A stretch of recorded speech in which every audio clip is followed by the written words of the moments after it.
Hey everyone. So this is just one of, I don't know how many articles have come out in the last few days.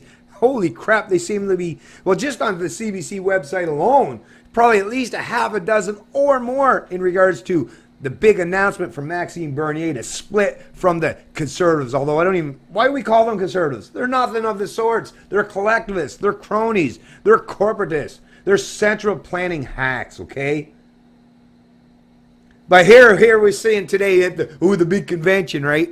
Andrew Scheer, listen to this headline, folks, from the CBC News under the politics section. Gee, I wonder why it'd be under that section. Oh, never mind, because it's pure politics, folks.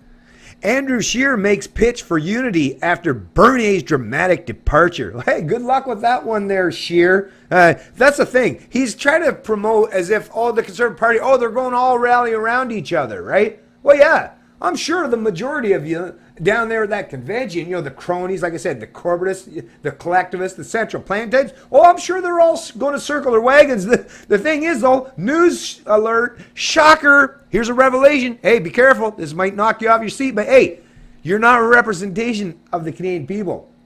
That's why you almost, hey, Scheer, the reason why you almost lost the leadership race to Maxime Bernier, and the only thing that actually put you over the top was a few, a 1,000 or two farmers that want to keep their supply management bullshit intact, their government socialism, that kind of economic policy intact, these inept dipshits.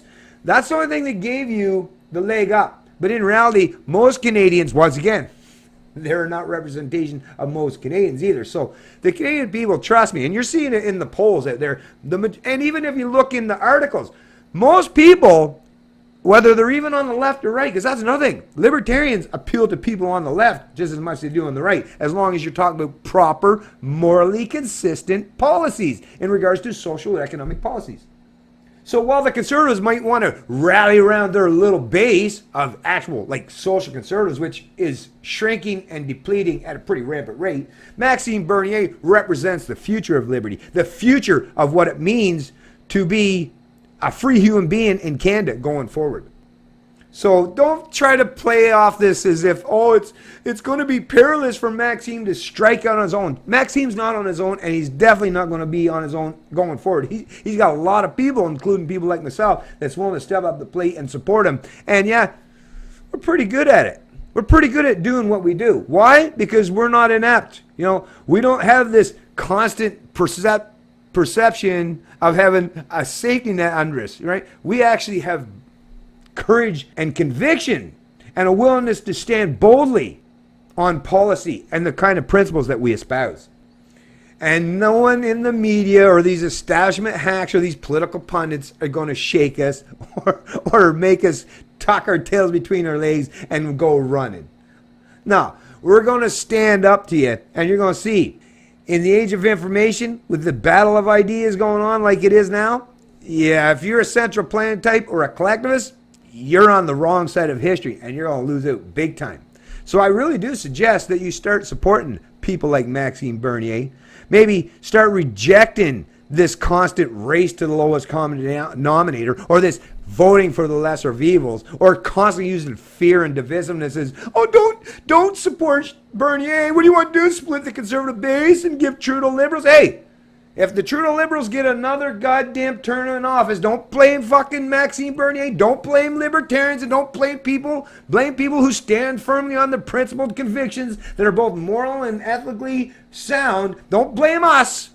No, you blame all the rest of you, or you blame yourself. Maybe you hold that mirror up if you're one of those people that actually support Scheer and say, hey, don't split the base, man. We need a... No. That kind of top-down authoritarianism where everyone's got to fall in line to their political master. Like I say, yeah, that might have worked, back in the day. That might have been, that kind of top-down authoritarianism might have been popular at some point in time. But like I say, this is not the age that you live in, folks. You still want to live in the past? Well, that's especially a lot of these social conservatives. You want to live in the past? Well, you're going to see the future marches on with or without you. You better recognize and realize that. Conservative leader makes first major speech since Quebec MP announced he was striking out on his own. This being reported by John Paul Tasker from the CBC News.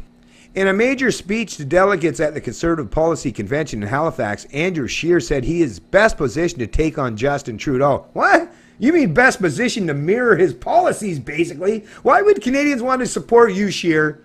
Really, think about that. They could get basically the same kind of policies with Trudeau, right?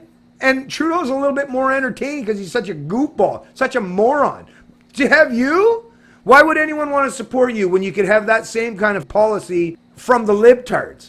The people in Canada aren't going to jump on board of the Conservative Party when in reality you're just espousing liberal policies. Or should I say not even genuine liberal, but collectivist leftist policies.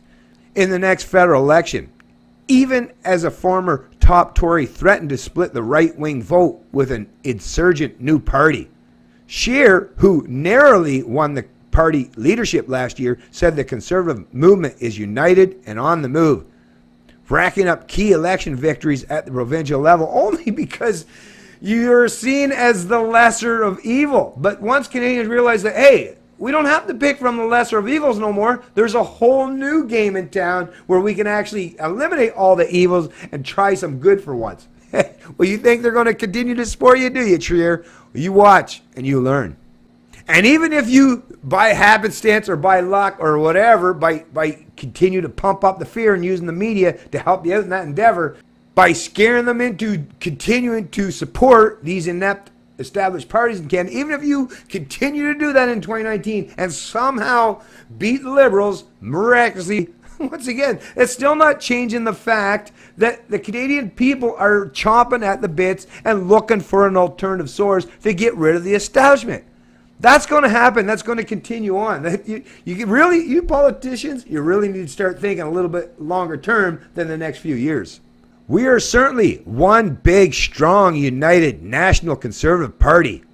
And in a little over a year, we will once again be a strong, stable, national conservative majority government, Scheer said to the crowd in Halifax, where some 3,000 delegates from across the country were gathering until Saturday.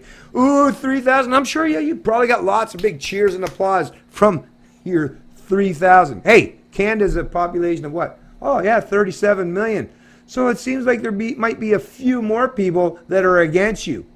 And they're not at your little convention. So you can pretend all you want and put forth your political rhetoric that the Conservative Party is all united. But reality dictates and suggests otherwise. Anyways, I'll post a link to this article in the description of the video. I just wanted to point out that Scheer and these fake conservatives, these wannabe conservatives, yeah, you're out of touch with Canadians. Bernier did what he did because he knows that a majority of Canadians are on his side and want to have somewhere where they can go out. If you're someone in Canada that's of voting age and wants to participate in the political process, yeah, you know damn well the only game in town at this point that's actually challenging the political orthodoxy or the establishment or the status quo is going to be Maxime Bernier or the Libertarian Party of Canada. And who knows? That might very well, those two things, those two individual entities may very well become one and the same at some point in time. You never know. If Maxime Bernier was smart, he'd realize that, hey, rather than striking on your own, start a new party. Hey, there's one already in Canada that supports and promotes the very fundamental principles of liberty that you espouse. And it's called the Libertarian Party of Canada. And you know what? Tim Moen has already offered you the opportunity to take over the helm. And like I say, the groundwork's already been laid out. You already have plenty of people out there waiting and anticipating their time to shine on the political landscape. There's a lot of Canadians out here that's got your back, Maxime. And there's a whole lot more that will join us eventually. Because as I've said in the past, and I'll say it again, freedom is popular. It's Canadian Libertarian, and I love liberty.